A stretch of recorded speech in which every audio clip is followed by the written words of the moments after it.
Tonight, President Trump is pardoning Tina Peters, despite the fact that presidential pardons don't apply to state-level crimes like the felonies that earned the former Republican county clerk 9 years in state prison for a scheme to tamper with Colorado's voting systems. Tonight, we wait to see how soon Peters' allies are going to try to physically get her out of custody and how the state will respond. The Attorney General will be joining us live in a moment. This sets up an unprecedented legal case that could go to the Supreme Court, where Peters' legal team has predicted that the conservative majority will side with President Trump, further expanding his powers, giving the president the ability to free his friends and allies from state prisons across America. Trump announced the pardon for Tina Peters on social media about an hour ago. It was a long rant about Democrats allowing crime across America, combined with the false claim that Peters was prosecuted for wanting safe and secure elections, and ending with, quote, granting Tina Peters a full pardon for her attempts to expose voter fraud in the rigged 2020 presidential election. Peters is currently 1 year into a 9-year sentence. She's currently locked up at La Vista Correctional down in Pueblo. Trump's unprecedented attempt to pardon her on a state-level charge is a continuation of his administration's effort to free a number of people convicted of crimes that were designed to keep him in power after he lost the 2020 election, or to find evidence to back up his debunked claim that the election was rigged. Peters was convicted by a jury in Mesa County. Republican DA Dan Rubenstein, who led the prosecution, told me a moment ago, quote, "I have yet to hear a legal expert who believes that the president has that authority. Ultimately," the DA continued, "it will be up to the executive director of the Colorado Department of Corrections to determine whether or not to give any effect to that order, and inevitably, it will end up in the courts." We have reached out to the Colorado Department of Corrections within the last hour. We have yet to hear back from them. Same with the governor's office. Democratic Governor Jared Polis has long resisted pressure by President Trump and his allies to pardon Peters himself. It's the governor who actually has the ability to pardon someone who is in on state charges. And Polis's Department of Corrections recently refused another attempt by the Trump administration to take custody of Peters themselves. So now let's look ahead to the legal fight to come. Let's bring in Democratic Attorney General Phil Weiser, who we should note is also seeking his party's nomination for governor. AG Weiser, thank you for your time. First off, will this work? Will President Trump's pardon actually free Tina Peters? No. This is a lawless act. It's an act of intimidation. It has no basis in American law. Our system of government gives states authority to run their own criminal justice systems. As you noted, there was a trial. There was a conviction by a jury. There's an appeal to the state courts.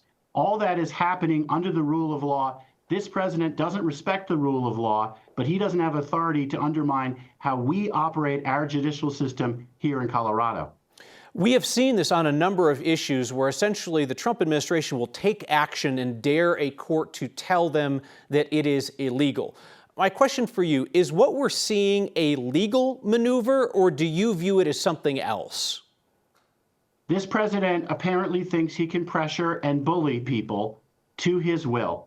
That's not going to work in Colorado because we honor the rule of law and believe in a system of justice that has existed in America since we became a republic, which is a system that no matter who you know, no matter what party you are accountable to the law. And that's how we're going to operate in Colorado. We're not going to give in. I've had to sue this president 45 times and counting because we keep getting these lawless demands and we're winning again and again. Those who cave in, those who are folders, they're the ones who end up sacrificing. But as long as we stand strong, invoke the law and do what's right, we're going to honor the system of justice we have here in Colorado. You're the only attorney in this conversation, but I'm curious what you make of the legal theory being put forward by Peters' team. And it strikes me, for lay people who are watching this, right, we at least understand that there are some things that are established law, and then there are some things that are kind of questionable, right, that they haven't really been tested, and then there's theories that are just kind of totally off the wall. Where do you believe Peters' team's legal theory falls on that spectrum? This is an off-the-wall theory. It's total garbage, and any lawyer who argues in favor of this should be embarrassed and ashamed. We've had our system under the Constitution since 1789. The president has had a pardon power since then, and no president has ever tried to do this. This is unprecedented. There's no basis in the text of the Constitution, in the history of the Constitution. We need to hold our constitutional system. We need to hold the rule of law. That's the basis of our democratic republic. We obviously will fight and resist this, and there's no legal authority in the Constitution. I just, for the life of me, don't understand why this president isn't willing to do what every other president had done, frankly, even the first Trump administration, which is to ask lawyers, can we do this? And as you noted, there's some issues that are beyond the pale, that have no basis in law. This is one of them. A.G. Weiser, one final question for you here. Practically speaking, what happens if representatives of Tina Peters and or the president show up at the state prison in Pueblo tonight or tomorrow and say Tina Peters is coming with us? Will she be released by the state of Colorado while this plays out? No, there's no legal authority for any federal government action to take a prisoner who's in state custody, lawfully having been tried, convicted, and sentenced. This is an important principle of our Constitution. And everyone who says they care about the rule of law, about public safety, and our Constitution needs to care about this issue. Ben Franklin said when he left the Constitutional Convention, we have a republic as long as we can keep it. This is one of those moments. Attorney General Phil Weiser, thank you very much for your time. We'll talk again soon. Tina Peters' attorney, Peter Tickton, has been laying out their long shot legal theory, which has not been well received by legal experts, frankly, on the left or the right. It's in the weeds, and it has to do with what United States means. Until after the Civil War, when people talked of the United States, they were talking in the plural. It was never an it. There was no it, United States. It was a them. So this refers to whether the president has the ability to pardon crimes against the United States or against the United States, right? Like individual states. As the pressure is mounted to free Tina Peters in recent months, there have been open calls by prominent allies of Peters to not just turn her loose, but also to round up, try, and execute the people who have been keeping her in prison. These are threats that may now extend to federal appeals court judges or even the justices of the Supreme Court as they consider her case. Why is the Insurrection Act not on the table? Why are we just not getting to the fact where we have military tribunals and 50,000 people that would get rounded up and we can just have a hanging party? It's coming. It's coming with the evidence. It's coming with the proof. We have had the proof for 4 years.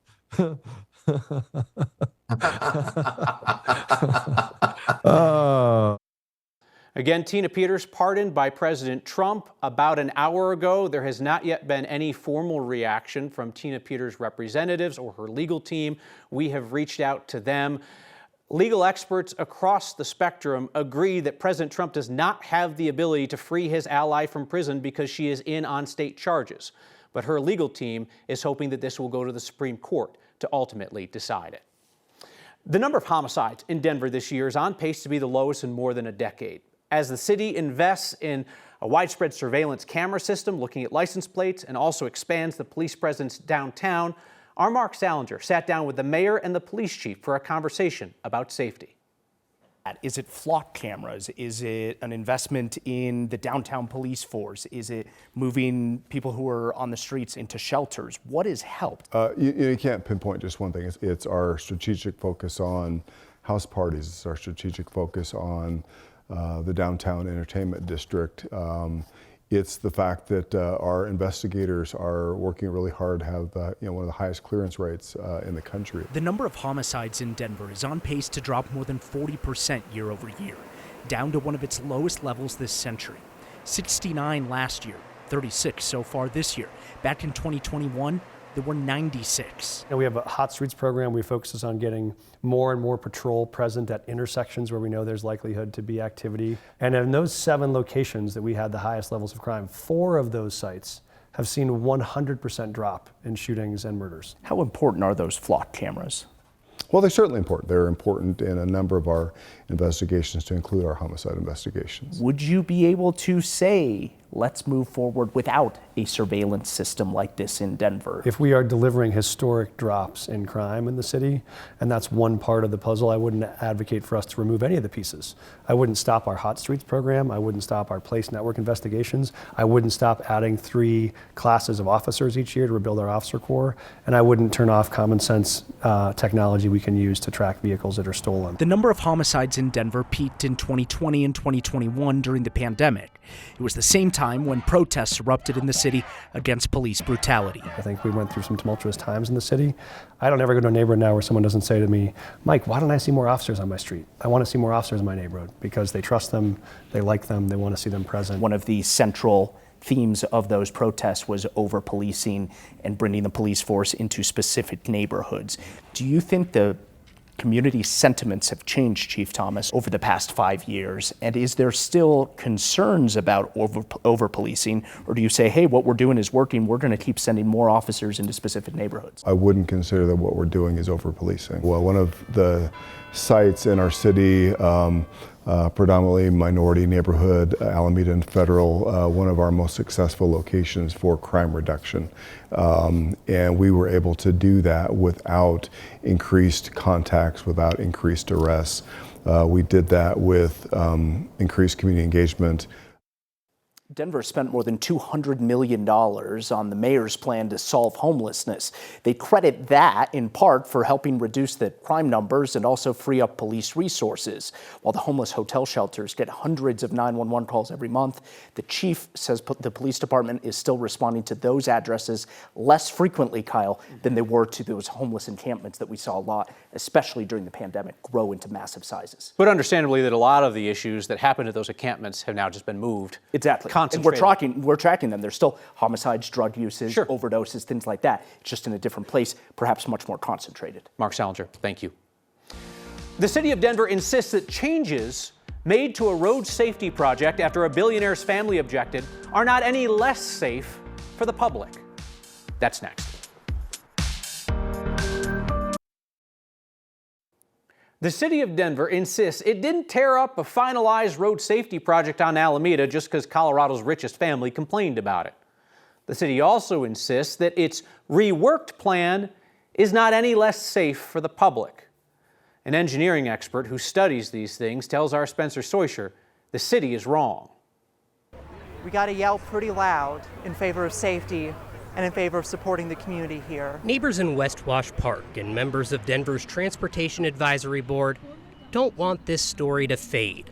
The one where Colorado's richest family may have flexed their influencing muscle to water down a finalized road safety project. The rich can buy a bigger megaphone. After 5 years of work and community input, the city finalized a plan to eliminate a lane on each side of Alameda and add a turn lane. Then, the city scrapped it. Records obtained by 9 News show Jill Anschutz, the daughter-in-law of Phil Anschutz, complained about the possibility of traffic backing up near her home. And internal emails show the city changed the project to, quote, triage high-level community and leadership concerns. Amy Ford, the city's transportation director, argues the new plan to convert one of the westbound lanes into a series of turn pockets is just as safe. Which version of this project is safer? The first one or the one you put out now? They're equal. Have you done a safety analysis for the second one? Yeah. So what they did was really more of a back of an envelope type analysis. We shared the city's safety analysis with CU Denver civil engineering professor Wes Marshall. You know, in other words, like if I had a project in my safety class where the students have to do a safety analysis, like this one would not get a good grade. It'd be like a C-. According to Dottie's analysis, the original plan would reduce total crashes by 30%. The new plan by 25%. I don't think it's really a apples to apples comparison by any means. But Marshall says only the new method does not account for multiple factors, like reducing the severity of crashes, like fatal or severe injury. They only looked at sort of all the fender benders and total crashes combined, and they didn't sort of do a separate analysis. And the people who liked the first project are not buying what Dottie and Amy Ford are selling. So how could she come to us with a straight face and say, oh, this new thing is just as safe? anyone with eyes and a brain can see that it's not. So you may wonder why the city didn't run a more comprehensive analysis. Internal records we reviewed show that the city needed to get the cost of this all down. They asked the contractor that they were working with to eliminate a traffic safety analysis and evaluation to get that cost down. So right there, just like, well, you know, we heard from some more neighbors, so we decided to change the finalized plan. When does it become final, right? If a bunch more neighbors walk in with a new petition, then more walk in with another petition after that, how long are we going to do this? It's a really good question. I asked Amy Ford this the other day. If this project was final and someone brought a petition, how can a finalized project be overturned? These neighbors say they have even more signatures than the ones who complained about the first project. They also say they want to be heard just like Jill Anschutz was heard. Oh, well, hire a lobbyist. Spencer Soischer, thank you. Meteorologist Chris Bianchi, it looks like you're standing on the face of the sun. Appropriate, because it was oddly warm today. It was disconcertingly warm today. Warmest December day in over 60 years if our current temperatures hold till midnight tonight. Let me explain. Our low temperatures so far today, 50 degrees. Our average high temperature for today, 44. Now, if that low holds till midnight, which looks about 50-50 right now, but if it does, that would tie our warmest December low temperature on record for us here in Denver. It's going to smash our daily warm low max for us at 44. Other story, of course, has been the wind. That wind's starting to die down for us. Did see a 90-mile-an-hour gust for us at St. Mary's Glacier, but those winds will continue to relax for us over the next few hours. Still blustery at times, and especially for the west side of the metro area. Those warm temperatures, the result of those warm downsloping winds, and it stays warm over the next little while. Temperatures mostly in the 60s for us over the next few days. We don't really cool down until the end of next week. If you don't follow the law in Kersey, you get a $340 speed radar ticket. If town leaders don't follow the law in Kersey, they get a redo. That's next. The small town of Kersey in Weld County is redoing some governance to make it legal. We've been telling you about the saga of their maybe illegal $340 photo radar tickets and their maybe illegal closed-door session to change the rules about those tickets. Our pesky consumer investigator Steve Stager has been on them like flies on excrement. Just, do things by the book, Kersey. First, Steve was calling out the $340 tickets as obviously above the town's own $40 cap on such tickets. Then Steve called him out for the special meeting where town leaders met privately and then quickly changed the speed camera ordinance. You got to do that business out in the open, folks, according to Colorado's open meetings law. Got to give notice to the public, got to do it all transparent like. So now Kersey is redoing the ordinance change, and their town attorney admits the bumbling and the secrecy is a bad look. It's not considered during the executive session. There certainly was no decision made on it. The board read it for the first time at my request when we came out of the decision. We did not open it up to the public though, and there was no discussion because none of the board members last week had any objection to it, so it passed without objection, but I understand what the appearance of that was. The Colorado Supreme Court has said that government bodies can get a do-over to avoid an open meetings law violation if they just consider the same item again, but with public notice and such. 9 News has requested a recording of last week's executive session to figure out if that town attorney and others are telling the truth. The town rejected the request. They cited a law that says that recordings of executive sessions do not have to be made available as a public record. We are back with your feedback, presumably about Tina Peters. It's about Tina Peters. It's about Tina Peters, next. Lots of interesting questions and comments about the Tina Peters pardon from President Trump tonight.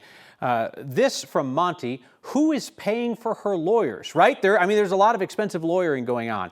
At last check, in terms of what people were saying publicly, Tina Peters' lawyers are being funded by a wealthy man named Patrick Byrne. He's the former CEO of Overstock. He's funded a lot of these efforts around the country to find evidence of President Trump's election rigging claims. Also this week, he came out and said that he had been secretly working with the CIA. We'll see you next time.